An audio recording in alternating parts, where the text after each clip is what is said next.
Descubrir. Crear. Aprender. Participar. Televisión más internet. www.encuentro.gov.ar.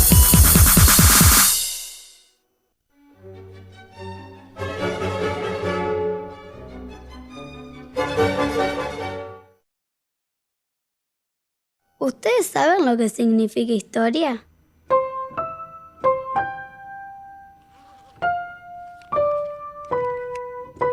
Hace poco mi maestra me contó que la historia era como un cuento de las cosas que alguna vez pasaron.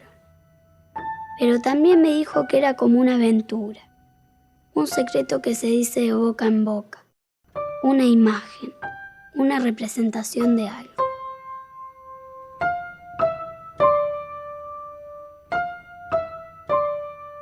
Podemos acordarnos de la historia de memoria o entenderla de verdad.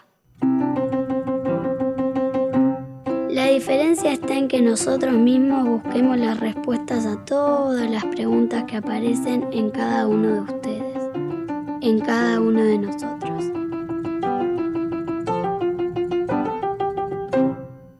¿Por qué hubo una revolución en mayo de 1810?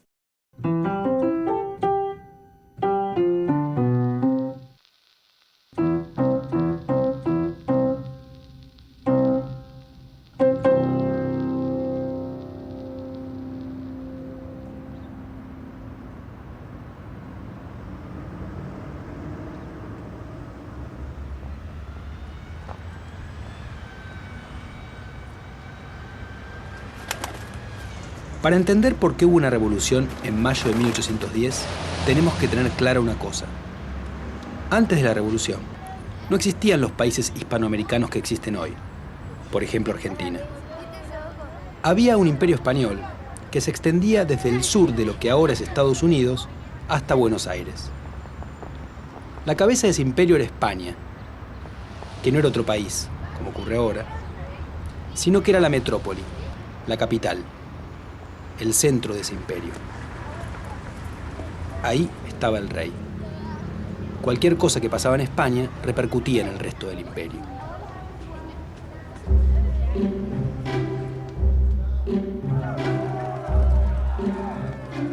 Hubo una revolución por un hecho que ocurrió en España en 1808. Napoleón Bonaparte, que era emperador de Francia, invadió el país, obligó al rey Fernando VII a abdicar y lo mantuvo prisionero. Después, Napoleón nombró a su hermano, José Bonaparte, como rey de España. Pero los súbditos españoles no aceptaron esa designación, la consideraron ilegítima y se negaron a obedecer a José. De acuerdo a cómo se pensaba en la época, dijeron, el rey es rey porque la soberanía le llega de la siguiente manera. Dios se la da a los pueblos y los pueblos se la dan al rey. Bueno, si no hay rey porque está preso, la soberanía vuelve a los pueblos. ¿Qué son los pueblos? Las ciudades que forman el imperio. Entonces, por ejemplo, la ciudad de Valencia formó una junta que cuidaba su soberanía hasta que volviera el rey. Lo mismo hizo Madrid, lo mismo Barcelona, lo mismo Toledo y así sucesivamente. Esas juntas se reunieron en una junta central, en Sevilla, y cuando llegaron las noticias a América, la población allí se mantuvo fiel al rey preso y obedeció a esa junta central.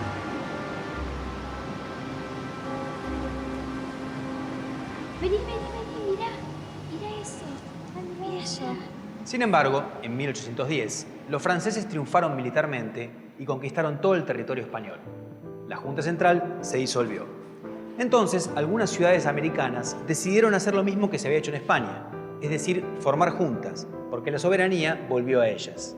Por eso, Caracas, Bogotá y Santiago de Chile hicieron revoluciones que sacaron a sus autoridades y formaron juntas de gobierno. Eso es también lo que se hizo en Buenos Aires en mayo de 1810. Cuando llegaron las noticias de España, algunos vecinos empezaron a pedir que se tomaran medidas. El Cabildo, que era la municipalidad colonial, decidió convocar un cabildo abierto, es decir, a una asamblea en la cual los vecinos discutían qué hacer ante una emergencia. Y se convocó para eso a lo que se llamaba la parte más sana de la sociedad, es decir, a la élite de Buenos Aires. Se enfrentaron dos posiciones. los que querían que siguiera gobernando el virrey como hasta entonces, y los que querían destituirlo y nombrar en su lugar a una junta de gobierno integrada por vecinos de la ciudad. Estos últimos movilizaron gente para que los apoyaran, que impidió a algunos partidarios del virrey que pudieran acceder a la discusión. Y ganaron el debate. En el Cabildo Abierto se decidió que el virrey terminaba sus funciones.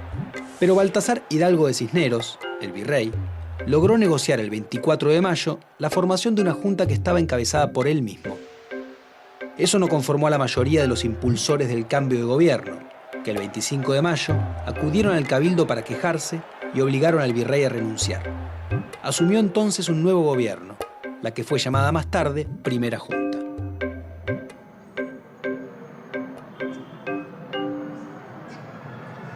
Ojo, chicos, que este cuadro no es como una foto de la época, no es como si estuviera en un diario.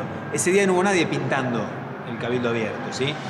Casi 100 años más tarde alguien se imaginó cómo debe haber sido ese día, el 22 de mayo de 1810, y lo pintó. Puso los personajes más importantes y se imaginó ese Cabildo Abierto. Simplemente es una representación que se hizo más tarde. Profe, ¿qué estaba en este cuadro que después iban a formar la primera junta? Bueno, estaban por un lado Mariano Moreno, que fue el secretario de la primera junta y que ese día, el 22 de mayo, no tuvo ninguna participación importante. Acá lo ponen pensando, escuchando. Cornelio Saavedra, que después fue el presidente de la primera junta, que era el jefe de los patricios, que acá está con su uniforme. Acá escondido estaba un español que después fue vocal de la junta, que se llama Mateu. Y los más importantes de ese Cabildo Abierto fueron los dos que están parados, mirando como para nosotros, que son Paso y Castelli, ¿sí? Que fueron los que ese día dieron los argumentos más importantes a favor de la destitución del virrey. Y después los dos estuvieron también en la primera junta. 3 integrantes de la primera junta, en particular, fueron fundamentales en la revolución. El abogado Juan José Castelli fue clave en los días anteriores al 25 de mayo, convirtiéndose en una especie de coordinador de los revolucionarios. Cornelio Saavedra brindó el apoyo de los patricios, apoyo que fue decisivo para asegurar la destitución del virrey. Pero la figura más importante fue Mariano Moreno, un abogado que hasta el 25 de mayo no tuvo un papel destacado, pero que desde que ese día fuera nombrado secretario de la Junta, impulsaría cambios más profundos. En primer lugar, empezó a impugnar el derecho del rey a gobernar en América, argumentando que los americanos no habían acordado con él ser sus súbditos, sino que eso les había sido impuesto por la fuerza.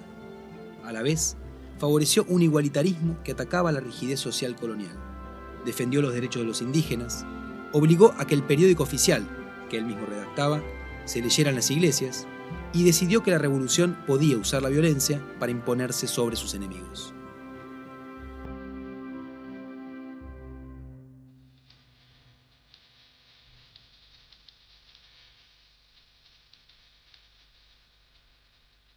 Ay, me lo olvidé.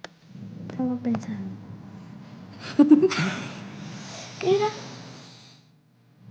¿Qué revolución? Ay, no me acuerdo. Un tratado de pasto. De pasto, dije. Cuando algo cambia de golpe.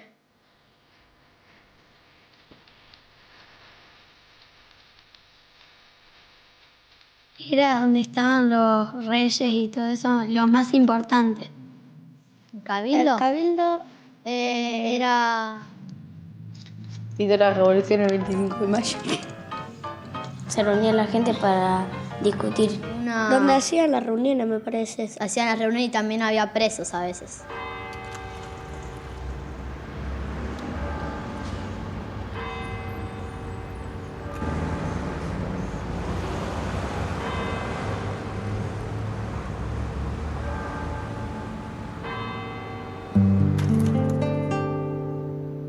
En el periodo anterior a la revolución había reclamos y conflictos. La élite criolla se quejaba de que los españoles obtenían los mejores cargos y a la vez que tenían mayores privilegios comerciales. Por otra parte, enfrentaban una presión cada vez mayor de la corona española, que desde el siglo XVIII controlaba más sus territorios y cobraba más impuestos. A la vez estaba la presión de Inglaterra por obtener el comercio libre, algo que también tenía partidarios entre los americanos, porque, por ejemplo, los estancieros de Buenos Aires querían una medida de ese tipo, aunque no tenían el poder para imponerlo. El tema es que todos estos problemas existían, pero ninguno llegó a la revolución. Ni tampoco otros conflictos que había en la época, como por ejemplo el hecho de que los indígenas estuvieran sometidos en todo el continente, que los esclavos no tuvieran libertad o que todo aquel que no tuviera la piel blanca estuviera condenado legalmente a una posición social inferior. La revolución no viene de estos conflictos, sino de lo que pasa en España, en la capital del imperio. Solo así podemos entender que en lugares donde no hubo ningún acuerdo previo ni ninguna comunicación previa, hubiera habido revoluciones cuando se enteraron de la caída del poder central allá, en España.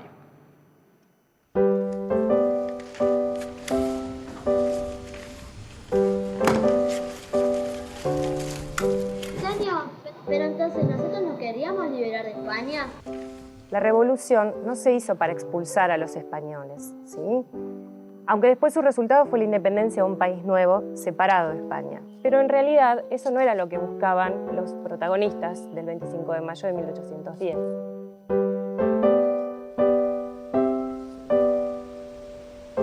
Es importante recordar que en ese momento no había nada que se llamara Argentina. No existía, ni siquiera como idea. La gente nacida en el Virreinato del Río de la Plata se identificaba con el lugar en el que había nacido. Es decir, eran cordobeses, riojanos, salteños, potosinos, asunceños, santafesinos, orientales, cochabambinos y muchos otros.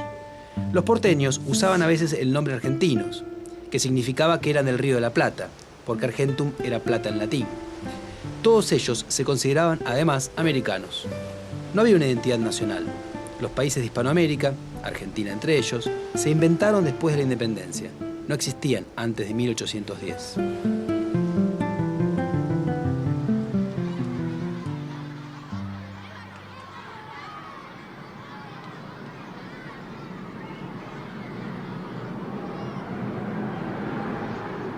¿Quiénes serían los que estaban en la plaza ese día? Vecinos de Buenos Aires que reclamaban la renuncia del virrey y la designación de una junta de gobierno. La mayoría de estos vecinos pertenecían a la élite de la ciudad, porque solo ellos podían realizar exigencias en nombre del pueblo.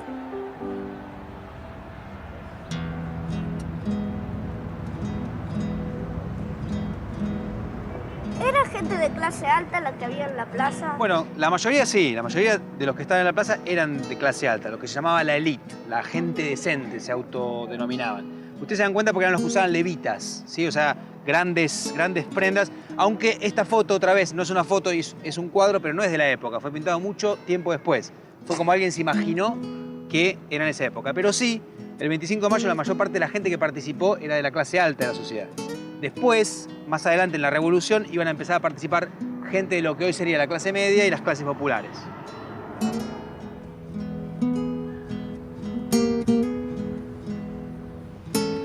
¿Había mujeres ahí como muestra en el cuadro? Bueno, sería difícil que hubiera mujeres en ese momento porque las mujeres estaban muy subordinadas en la época a los hombres, ¿sí? En general se las mantenía en la casa y no las dejaban participar de este tipo de eventos. No podían ocupar ningún cargo público, por ejemplo. Podían tener opiniones políticas, podían discutir en sus casas, pero no participar como los hombres en este tipo de eventos como un cabildo abierto o un movimiento para presionar a un gobierno.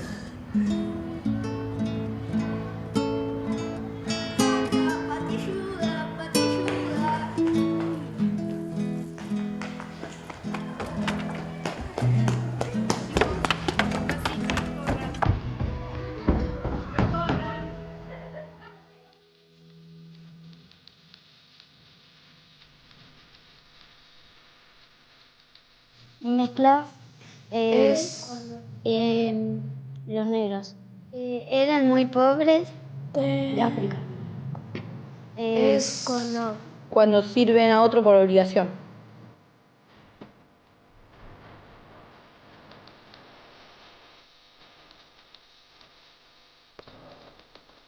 Ay, ¿cómo era? Liberarse de los españoles y ser libres. Sacarlos para que sea nuestro acá.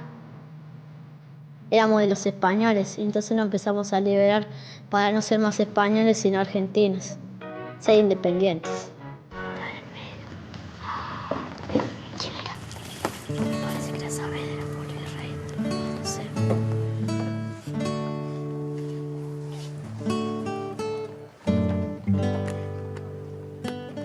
Señor, ¿era verdad que French y Beruti repartían escarapelas? En realidad la escarapela no existía, ¿sí? Lo que repartían eran pedazos de tela como símbolo de los que eran partidarios de la revolución. Eran algo así como agitadores políticos. Y muchos de los que fueron a la plaza ese día fueron conducidos por ellas. Pero otros que estuvieron presentes, y no suelen aparecer en los cuadros, fueron los miembros del regimiento de patricios, que se instalaron en un costado de la plaza, junto a la recoba. Los patricios eran milicianos, es decir, que no eran militares como los entendemos hoy, sino vecinos que se armaban en defensa de la ciudad, de acuerdo a una tradición española. Debido a las invasiones inglesas de 1806 y 1807, la población porteña había formado muchos cuerpos de milicia voluntaria, varios de los cuales seguían existiendo en 1810. El más poderoso era el de patricios, es decir, nacidos en la patria, que en esa época era el lugar de nacimiento de cada uno. Los patricios eran entonces porteños o gente que hacía mucho tiempo vivía en Buenos Aires. El apoyo de ese cuerpo fue fundamental para asegurar el triunfo de los revolucionarios, dado que no había ninguna fuerza que pudiera oponérseles. Y de hecho, el presidente que se nombró en lugar de Cisneros fue el jefe de los patricios, Cornelio Saavedra. Así se mostraba quién tenía más poder en Buenos Aires.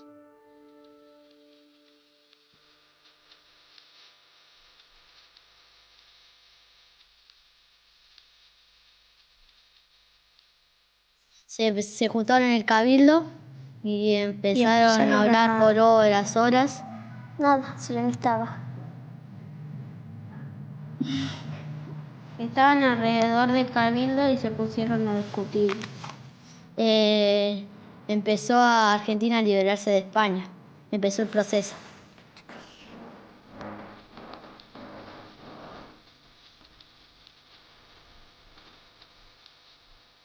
Yo no sé, a ver.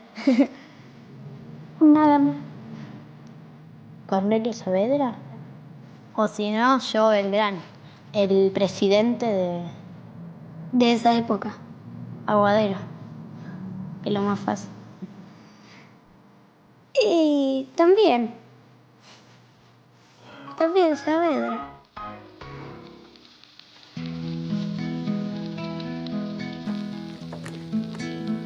Nunca se dio la famosa escena de la gente en el balcón y la multitud en la plaza. La multitud y los patricios presionaron al cabildo durante buena parte del día 25 de mayo. Pero como las deliberaciones se hicieron muy largas, la mayoría de la gente se fue. Entonces, en el momento en que los revolucionarios, apelando al pueblo que estaba afuera, lograron imponer su deseo, es decir, una junta sin la intervención del virrey, ellos y los cabildantes salieron al balcón a anunciar el éxito. Pero había tan poca gente que un miembro del cabildo, Leiva, que se oponía al cambio, dijo: ¿dónde está el pueblo? La presencia en la plaza se había convertido en algo importante.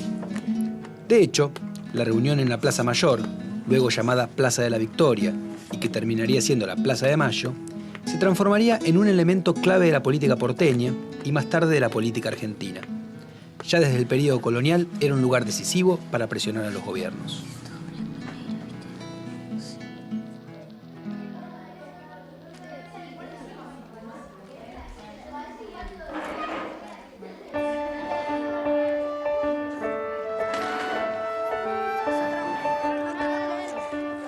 El 25 de mayo de 1810, los revolucionarios querían autonomía, más posibilidades de tomar decisiones propias.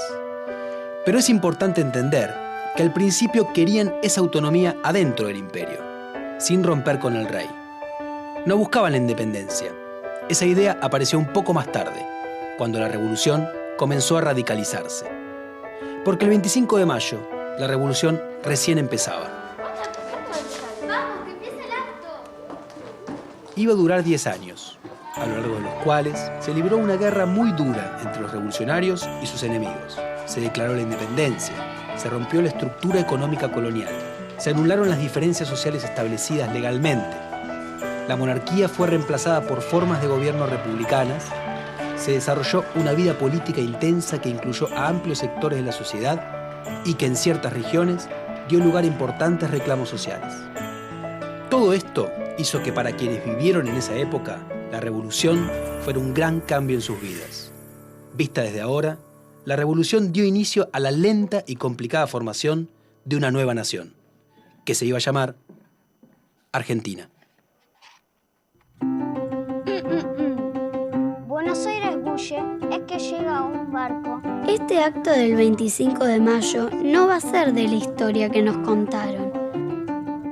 sino de nuestra propia historia, la que construimos con alguna de las respuestas a nuestras muchas preguntas.